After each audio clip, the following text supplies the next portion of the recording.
नमस्कार दोस्तों, आप सभी का लॉ सीखो के दैनिक समाचार विश्लेषण में। तो चलिए आज हम किन आर्टिकल्स के बारे में बात करने वाले हैं उनके बारे में जान लेते हैं। तो पहला जो आर्टिकल है ये लोकतंत्र के संबंध में है।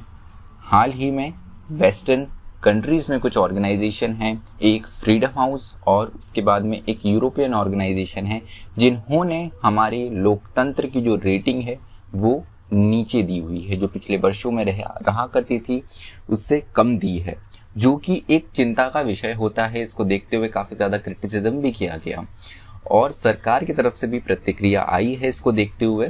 तो उस आर्टिकल में कौन कौन से मुख्य बिंदु है जिसके कारण रेटिंग कम हुई है और एक अच्छे लोकतंत्र को बनाने के लिए किन चीजों का ध्यान देना चाहिए, उन सारे मुद्दों पर यह आर्टिकल बात करता है। तो यह आर्टिकल द हिंदू से लिया गया है। दूसरा आर्टिकल जो है ये भारत और फिलीपींस के बीच में एक सुरक्षा डील होने वाली है, जहां पर हम हमारे जो उपकरण हैं, सैन्य उपकरण हैं, वो फिलीपींस को देने वाले हैं, बेचने वाले हैं। यहाँ पर एक्सपोर्ट होने वाला है इंडिया से डिफेंस इक्विपमेंट का। तो उसी के बारे में ये बात करता है। मनीला डील क्या है वो भी हम इस आर्टिकल में जानेंगे। उसके बाद में जो तीसरा आर्टिकल है ये SME लघु और मध्यम उद्योग जो है उनको कैसे आज के समय में हम मजबूत बना सकते हैं, जो कि हमारी अर्थव्यवस्था में एक बड़ी भूमिका निभाते हैं, उसके बारे में है। तो उस बारे में भी हम एक विस्तृत चर्चा करेंगे।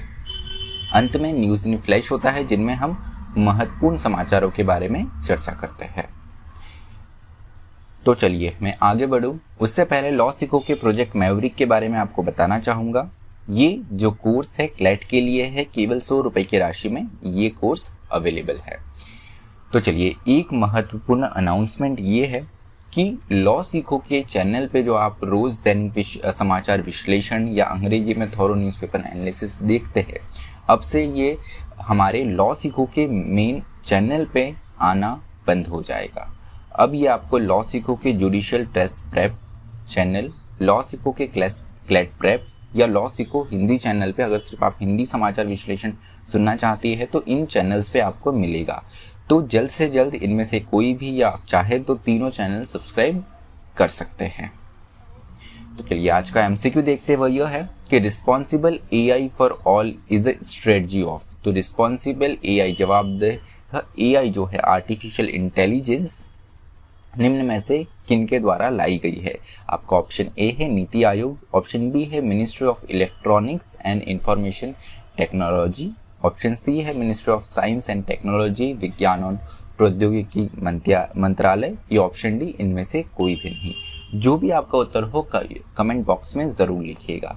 तो चलिए वर्णनात्मक प्रश्न की ओर बढ़ते हैं। वह यह है कि आज की स्थिति में भारतीय लोकतंत्र के बारे में आपको चर्चा करनी है और साथ ही साथ जो असली लोकतंत्र होता है, जो वास्तविक लोकतंत्र होता है, क्या हम उसे पाने में सक्सेसफुल है, क्या हम उसे पाने में सफल हुए हैं, इस बारे में भी आपको चर्चा करनी है। अगर नहीं तो ऐसे कौन से आयाम हैं जहां पर हम कार्य कर सकते हैं और सच में हमारे देश के लोकतंत्र को एक रियल डेमोक्रेसी बना सकते हैं। आपका उत्तर 250 शब्दों में लिख सकते हैं। तो चलिए जो हमारा पहला आर्टिकल है इंडियाज डेमोक्रेसी, भारतीय लोकतंत्र के बारे में। तो जैसे मैंने बताया फ्रीडम हाउस जो कि वॉशिंगटन से है, US की एक ऑर्गेनाइजेशन, उसके अलावा Sweden based varieties of democracy project जो है, इन्होंने भारतीय लोकतंत्र का जो स्टेटस है, जो मानक है, वो डाउनग्रेड किया है, वह निचले पायदान पे यहाँ पर खसका है। तो यहाँ पर ये ज़रूरी हो जाता है कि जब भी हम डेमोक्रेसी को देखते हैं तो इसमें ज़रूरी ये होता है कि जो शासक है, जो सरकार है, जो भी रूलर है, जो पावर में रहता है, उन पर एक चेक्स एंड बैलेंसेस बनाने की आवश्यकता है। उनकी जवाबदेही, उनकी अकाउंटेबिलिटी तय करने की ज़रूरत होती है। तो अगर हम इतिहास में जानें तो इतिहास में ऐसा जो सबसे पहला जवाबदेही तय करने वाला कदम था, ये हमें इंग्लैंड में देखने को मिलता है। यहाँ पे इंग्लिश पार्लियामेंट, ब्रिटानिया संसद की स्थापना हुई, जिसके बाद में जो मोनार्की थी, वहाँ का जो लोकतंत्र, जो राजतंत्र था, वहाँ पे उनकी शक्तियाँ कम हुई और धीरे धीरे लोगों की सहभागिता जो है वो बढ़ने लगी। उसके बाद में 1600 की अगर हम बात करें 16वीं शताब्दी में अगर हम बात करें तो यहाँ पे हमको फ्रांस और उसके साथ में अमेरिका में रिवॉल्यूशन देखने को मिलता है। यहाँ पे हमें फ्रांस की और अमेरिका की क्रांति देखने को मिलती है। तो यहाँ पे freedom of all man created equal, यहाँ पे सबकी समानता की बात की गई और यहाँ पर लोगों को उनके लिए वो तय क्या सही है क्या गलत है वो तय करने की शक्तियाँ दी गई। उसके बाद में जब अगर ये 1600 का जो पूरा रिवॉल्यूशन था तब वहाँ पे राजतंत्र के बाद में एक लोकतंत्र की शुरुआत हुई, लोगों के द्वारा चुनी हुई सरकार की शुरुआत हुई। लेकिन फिर भी अगर हम देखें तो वहाँ पे सब लोग समान नहीं थे। ये जो असली शुरुआत है ये हमें इन देशों में भी 1950 के दौर में देखने को मिलती है, जिस समय औपनिवेशिक जो काल है, जो कॉलोनियल एरा है वो ख़त्म होने लगा था। उसके साथ में जो महिलाएं हैं और जो माइनॉरिटी है, जो अल्पसंख्यक वर्ग के लोग हैं, इनको भी समावेशी, इनके लिए भी पॉलिसी नीतियाँ लाई गई और इन्हें भी समान अधिकार देने की बात की गई। तो यूनिवर्सल सफरेज इलेक्शन, सार्वभौमिक मत अधिकार, जिसमें सब वयस्कों को बराबर अधिकार है, सबके वोटों का बराबर मूल्य होता है, इसकी बात की गई। उस समय ये 1950 का ही दौर था। तब यहाँ पर सार्वभौम मताधिकार जो है, सबको मत देने का अधिकार जो है वो तय किया गया। उसके साथ में कॉन्स्टिट्यूशन आए, बड़े कॉन्स्टिट्यूशन बदलाव भी हमें इस दौर में देखने पड़े। एक स्वतंत्र जुडिशरी, एक स्वतंत्र हमें यहाँ पर न्यायपालिका का देखने को मिले और साथ ही साथ यहाँ पर जवाबदेही तय करने के लिए पब्लिक स्क्रूटनी भी स्टार्ट हुई। तो महत्वपूर्ण अब यहाँ पर ये हो जाता है, जब भी लोकतंत्र की बात करते हैं तो लोकतंत्र के ऐसे कौन से स्तंभ हैं जो लोकतंत्र को सच में मजबूत बनाते हैं। तो राइटर ने इस आर्टिकल में उनके ओपिनियन से, उनके विचारों से बताया है कि इलेक्शंस जो है ये लोकतंत्र में महत्वपूर्ण है, लेकिन ये केवल सिर्फ हम इलेक्शन के दम पर सारी चीज़ों को इम्प्लीमेंट नहीं कर सकते। डेमोक्रेसी को सिर्फ इलेक्शन के बल पे हम मजबूत नहीं बना सकते। ये गवर्नेंस का सिर्फ एक टूल है यहाँ पर। उसके अलावा other necessary to hold the system steady, तो सिस्टम को और मजबूत बनाने के लिए, एकजुट बनाने के लिए जो चीज़ें ज़रूरी है उसमें कहीं ना कहीं हमारे पब्लिक इंस्टीट्यूशंस हैं। अब पब्लिक इंस्टीट्यूशंस में इलेक्शन कमीशन भी होता है। यहाँ पर आपको controller and auditor general of India जो है, अगर हम भारत की स्थिति में देखें तो ये भी मजबूत हो जाता है। उसके अलावा जो हमारा विजिलेंस डिपार्टमेंट है, ये ऐसे बहुत से इंस्टीट्यूशंस है जिसमें न्यायपालिका भी एक वन ऑफ द इंस्टीट्यूशंस है। तो इनको हमें, जो हमारे जनता के इंस्टीट्यूशंस है, जो हमारे सार्वजनिक इंस्टीट्यूशंस है, संस्थान है, इनको मजबूत बनाने का कार्य करना चाहिए। उसके अलावा प्रेस जो है, उनकी स्वतंत्रता भी बहुत ही महत्वपूर्ण होती है। साथ ही साथ सिर्फ इनकी स्वतंत्रता नहीं, इनकी निष्पक्षता जो है, ये भी जो फेयरनेस हमें कहते हैं, वो भी बहुत ज़्यादा महत्वपूर्ण हो जाती है यहाँ पर।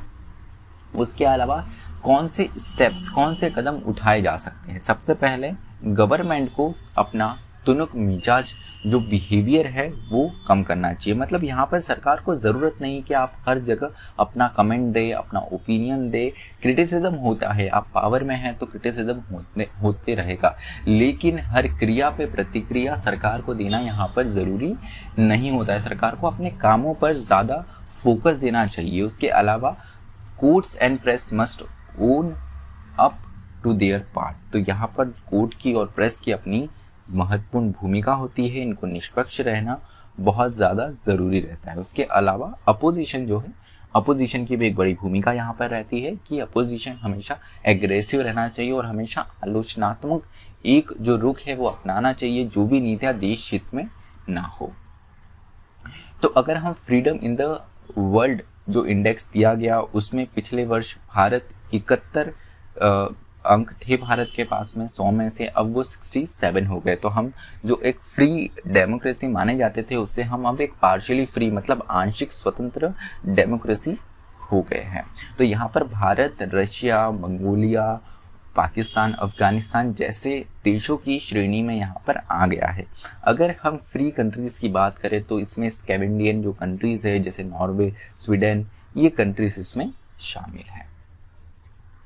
तो चलिए, जो दूसरा आर्टिकल है मनीला डील के बारे में है। तो इस आर्टिकल में बड़ा ही इंटरेस्टिंग है, भारत के लिए काफ़ी अच्छा सूचक जो चिन्ह है उनके बारे में इसमें बात करी है। तो यहाँ पर हाल ही में इंडिया एंड फिलीपींस ने साइन करी है implementing arrangement for procurement of defence material and equipment procurement.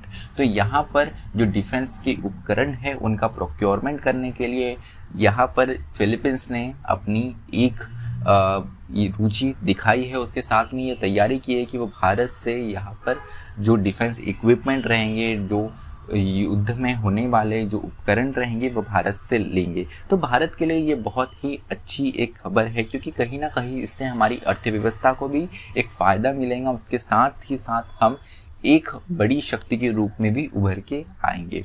तो यहाँ पर अगर हम जियोपॉलिटिकल इम्पैक्ट देखें कि इस कदम का अगर फिलीपींस हमसे यहाँ पर उपकरण लेता है, ब्रह्मोस लेने की बात की गई है, अगर वो हमसे ब्रह्मोस लेता है तो इससे जो हमारी क्षेत्र की राजनीति है, जो जियोपॉलिटिकल इम्पैक्ट है वो भी बहुत बड़ा होगा, क्योंकि यहाँ पर ये कहीं ना कहीं चीन के लिए एक चिंता का विषय बन जाएगा। क्योंकि फिलीपींस जो है उनका चीन के साथ में एक विवाद चल रहा है साउथ चाइना सी में, टेरिटोरियल कॉन्फ्लिक्ट को लेकर, जो क्षेत्र है, सीमा है, उसको लेकर। तो चीन के लिए एक बड़ा चिंता का विषय हो सकता है। साथ ही साथ उसके अलावा चीन का सिर्फ फिलीपींस नहीं, उसके अलावा भी और बहुत से देश है जिनके साथ में सीमा विवाद चल रहा है। सिर्फ साउथ चाइना सी में ही बहुत सी हमको कंट्रीज देखने को मिलती है। तो हो सकता है कि वो कंट्री भी भारत की ओर रुख करे, जो कि चीन के लिए एक बड़ा चिंता का विषय है और भारत के लिए एक बहुत ही फायदेमंद सौदा हो सकता है। उसके साथ में ये कहीं ना कहीं इकोनॉमी, हमारी अर्थव्यवस्था को फ़ायदा पहुंचाएगा। उसके साथ में हमारी सॉफ्ट और हार्ड पावर प्रोफाइल जो है एक देश की, जो एक कूटनीतिज्ञ शक्ति रहती है, कूटनीतिज्ञ जो इमेज रहती है, इसको भी मजबूत बनाएगा। तो ब्रह्मोस मिसाइल देने की बात की गई है, ये डील फाइनल चरण में पहुंच गई है। तो ब्रह्मोस मिसाइल क्या है उसके बारे में थोड़ा जान लेते हैं। तो ये ब्रह्मोस एयरस्पेस लिमिटेड, जो कि DRDO और जॉइंट स्टॉक कंपनी, जो कि मिलिट्री इंडस्ट्रियल कंसोर्शियम NPO मैशिनो स्त्रोएनिया, जो कि एक रशियन कंपनी है, उनका एक जॉइंट यहाँ पर ये वेंचर है। तो ये अपने आप में फर्स्ट सुपरसोनिक क्रूज मिसाइल है जो कि सर्विस में एंटर हुई है। उसके अलावा अगर इसकी स्पीड देखें तो ये मैच 2.8 मतलब साउंड की स्पीड से 3 गुना ज़्यादा तेज़ है। उसके अलावा इसके नवल और लैंड वेरिएंट्स जो है वो भी 2005 और 7 में आ चुके हैं। उसके अलावा air variant was successfully tested in November 2017। तो 2017 में इसका जो एयर वेरिएंट है वो भी टेस्ट किया जा चुका है। उसके साथ में कुछ मेजर रोड ब्लॉक है, कुछ समस्या उत्पन्न हो सकती है, जैसे अमेरिका का countering America's adversaries through sanction act CAATSA जो है, ये एक रोड़ा बन सकता है कहीं ना कहीं इस डील के बीच में। क्योंकि यहाँ पर यूएस ने ये जो एक्ट लाया गया है वो इसलिए लाया गया है कि अगर कोई यूएस के दुश्मन जो कि एडवर्सरी पार्टी है उनसे अगर कोई रक्षा उपकरण लेते हैं तो वहाँ पर यूएस उन पर सैंक्शन लगाएगा। अब ब्रह्मोस जो है ये भारत और रशिया का एक जॉइंट वेंचर के द्वारा ब्रह्मोस आई हुई है। तो इसीलिए थोड़ा चिंता का विषय बन सकता है उन देशों के लिए जो भारत से ये उपकरण खरीदना चाहते हैं। तो अभी तक वैसे भारत के खिलाफ यहाँ पर अमेरिका ने कोई भी रुख नहीं लिया है, हम तो साथ में मिलके बना रहे हैं, यहाँ पर सिर्फ खरीदने की बात नहीं है। तो आगे आने वाले समय में देखने को मिलेगा कि बाइडेन जो वहाँ की गवर्नमेंट है उनका क्या रुख रहता है, क्योंकि भारत के लिए कहीं ना कहीं एक सॉफ्ट कॉर्नर है बाइडेन गवर्नमेंट का। उसके अलावा फाइनेंसिंग रेविस्ड बाय द कोविड-19 many countries integrated in buying BrahMos find it difficult to manage funds. तो यहाँ पर एक महत्वपूर्ण चीज़ ये हो सकती है कि कोविड-19 के द्वारा कहीं ना कहीं सारे देशों की इकोनॉमी पर बहुत बुरा प्रभाव पड़ा है। तो एक चिंता यही हो सकती है कि यहाँ पर कहीं ना कहीं हम अगर देखें तो देश जो है जो कि इंटरेस्ट भी दिखा रहे हैं वो थोड़े बैकफुट पे आ सकते हैं और कुछ समय के लिए डील जो है वो बैकफुट पे जा सकती है, क्योंकि यहाँ पर आर्थिक रूप से वो सक्षम होंगे कि नहीं होंगे खरीदने के लिए, ये एक विषय तो रहेगा ही। तो चलिए, जो हमारा तीसरा आर्टिकल है, जो हमारे प्राइम मिनिस्टर का विजन है वोकल फॉर लोकल और आत्मनिर्भर भारत का, तो ये तभी बन सकता है जब हमारे देश की लघु और मध्यम जो इंडस्ट्रीज है वो अच्छा परफॉर्म करे। तो अगर मार्केट कैप्चर करना है तो हमें हमारी स्मॉल यूनिट जो है, जो हमारी कॉटेज इंडस्ट्रीज़ है, MSMEs जो है, इनको महत्वपूर्ण भूमिका निभानी होंगी। तभी जाके चाइना जो कि विभिन्न क्षेत्रों में है, जहाँ पर सिंगल विंडो एक अप्रोच है, इनके बहुत से बिजनेस सेंटर्स हैं और मार्केट में एक बहुत बड़ा एक्सपांशन कर चुका है चीन। अगर इनको काउंटर करना है तो कहीं ना कहीं हमारी जो MSMEs है ये एक महत्वपूर्ण भूमिका निभा सकती है। राइटर ने इस आर्टिकल में ये बताया है। उसके अलावा now the best way to establish supply chain is to invest in digital transformation. तो ये एक और महत्वपूर्ण बात यहाँ पर ये कही गई है कि अगर आपको आपका बिजनेस आज के दौर में बढ़ाना है, सप्लाई चेन में मजबूत बनना है, तो आपको कहीं ना कहीं मॉडर्न टेक्नोलॉजी और डिजिटल ट्रांसफॉर्मेशन करने की आवश्यकता होगी। मतलब यहाँ पे आधुनिक जो तौर तरीके हैं उनको अपनाने की ज़रूरत होगी। उसके साथ में by investing in e-commerce provides the opportunity to MSME to partner them in supply and delivery network. तो यहाँ पर अगर ये डिजिटल माध्यम में ई-कॉमर्स वेबसाइट पर जाते हैं तो कहीं ना कहीं सप्लाई और डिलीवरी नेटवर्क में जो है इनकी पार्टनरशिप भी हो पाएगी। उसके अलावा अगर पार्टनरशिप होती है तो यहाँ पर महत्वपूर्ण ये है कि छोटी छोटी एंटिटीज अगर साथ में मिलकर काम करती है तो काफ़ी ज़्यादा ये प्रभावी रूप ले सकता है। तो उसके अलावा कौन से ऐसे कदम उठाए जा सकते हैं जिससे हम एक रोबस्ट ई-कॉमर्स मैकेनिज्म बना सकते हैं। तो सबसे पहले ईज ऑफ डूइंग बिजनेस जो है ये इस पर हमको फोकस देना चाहिए कि कैसे आराम से यहाँ पर जो छोटे हमारे उद्योग है वो अपना वर्क कर पाए, अपना बिजनेस कर पाए। जितने भी रोड ब्लॉक्स है उन्हें हम हटा सकते हैं। उसके अलावा प्रिंसिपल प्लेस ऑफ बिजनेस जो है इसको सिंप्लीफाई करने की आवश्यकता है, खासकर जो ऑनलाइन सेलर्स है उनके लिए। उसके अलावा provide MSME with hand holding support. तो यहाँ पर MSMEs जो है इनको थोड़ा हैंड होल्डिंग सपोर्ट देने की आवश्यकता है सरकार को ई-कॉमर्स फंक्शन के लिए, खासकर क्योंकि इनके लिए बिल्कुल नया है और इनका जो कंपटीशन है वो बहुत बड़ी बड़ी कंपनियों से है। उसके अलावा इंफ्रास्ट्रक्चर जो है, आधारभूत ढांचा जो है वो भी बनाना एक महत्वपूर्ण चुनौती रहेगा। उसके अलावा आपको आपकी जो वर्कफोर्स है उसको स्किल भी करना पड़ेगा। जो लघु उद्योग है उनके पास में इतना पैसा नहीं होता है कि वो स्किलिंग में उसको व्यय कर सके। उसके लिए सरकार भी यहाँ पर भी एक सपोर्ट सिस्टम मुहैया करवा सकती है। उसके अलावा इंक्रीज एक्सपोर्ट विया ई-कॉमर्स। तो ई-कॉमर्स के माध्यम से हम एक्सपोर्ट भी हमारा बढ़ा सकते हैं। उसके अलावा एक कंसोलिडेटेड पॉलिसी फ्रेमवर्क जो है वो ई-कॉमर्स एक्सपोर्ट के लिए आना भी बहुत ज़रूरी है। राइटर ने इस आर्टिकल में संक्षिप्त में ये बताया है। चलिए न्यूज़ इन फ्लैश में आते हैं। तो NCC से जुड़ी हुई खबर है जो केरला हाई कोर्ट ने दी है। तो NCC में अभी तक केवल मेल और फीमेल हमें देखा करते थे, लेकिन एक ट्रांसजेंडर ने, एक ट्रांस पर्सन ने यहाँ पर केरला हाई कोर्ट को यह अप्रोच करा कि उसे भी NCC में दाखिल होने की अपॉर्चुनिटी मिले। उस पर हाई कोर्ट ने अलाउ किया है, जो कि एक बहुत अच्छा खबर है। क्योंकि जो ट्रांस पर्सन है, अब ट्रांस पर्सन जो है हमें पुलिस में भी देखने को मिल रहे, हो सकता है कुछ समय में इनको सेना में भी एंट्री मिले। तो NCC में जो एक एंट्री मिली है बड़ा ही एक प्रगतिशील प्रोग्रेसिव स्टेप है। उसके अलावा जो दूसरी खबर है ये भी अदालत के माध्यम से ही आई है, लेकिन ये जापान से आई है। तो जापान का जो कोर्ट है इन्होंने सेम सेक्स मैरिज को रिकॉग्नाइज करा है और कहा है कि सेम सेक्स मैरिज जो है वो अलाउ होनी चाहिए। तो जापान में आगे आने वाले समय में देखते हैं कि अगर कोई ऐसा कानून आता है क्या कि जो यहाँ पे सेम सेक्स मैरिज को एक स्पेसिफिकली उन्हें रिकॉग्नाइज करें। चलिए आज का हमारा विश्लेषण यही समाप्त होता है। अधिक जानकारी के लिए आप लॉ सीखो की वेबसाइट विजिट कर सकते हैं। मुझे सुनने के लिए आप सभी का धन्यवाद। स्टे ट्यून्ड टू लॉ सीखो।